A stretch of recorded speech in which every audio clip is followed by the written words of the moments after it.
स्त्रियांच्या अंधाऱ्या जीवनी पेटवल्या ज्ञानाच्या ज्योती. स्त्रियांच्या अंधाऱ्या जीवनी पेटवल्या ज्ञानाच्या ज्योती. म्हणून तर जगती अमर आहे सावित्री. म्हणून तर जगती आज अमर आहे सावित्री. नमस्कार, मी प्रेरणा नवले. माझ्या शाळेचं नाव bright future English medium school Khadki. आज 3 जानेवारी सावित्रीबाई फुले यांची जयंती आपण बालिका दिन म्हणून साजरा करतो.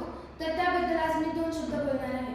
सावित्रीबाई फुले यांना कसं समजून घ्यायचं असा प्रश्न जर मनात आला तर विचार येतो.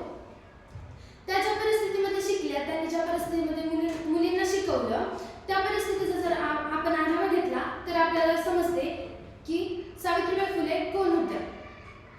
मुली जन्माला आल्या म्हणजे पाप अशी समजूत ज्या काळी होती, ज्या काळी मुली 9-10 वर्षांच्या झाल्या की त्यांचं लग्न त्यांच्यापेक्षा 20-25 वर्षांनी मोठ्या असलेल्या पुरुषांची व्हायचं, ज्या काळी महिलांना अबला कमजोर समजलं जायचं, ज्या काळी महिलांना शिक्षणाचे अधिकार नव्हते, त्या काळी एक वाघिणीचा जन्म झाला आणि त्या म्हणजे सावित्रीबाई फुले.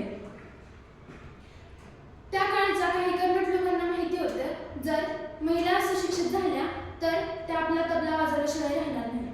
त्यामुळे महिलांना शिक्षण घेऊ दिलं जात नव्हतं. अशामध्ये महात्मा ज्योतिबा फुले यांनी सावित्रीबाई फुलेंना लिहायला वाचायला शिकवलं आणि सावित्रीबाईंनी आपले आयुष्य महिलांसाठी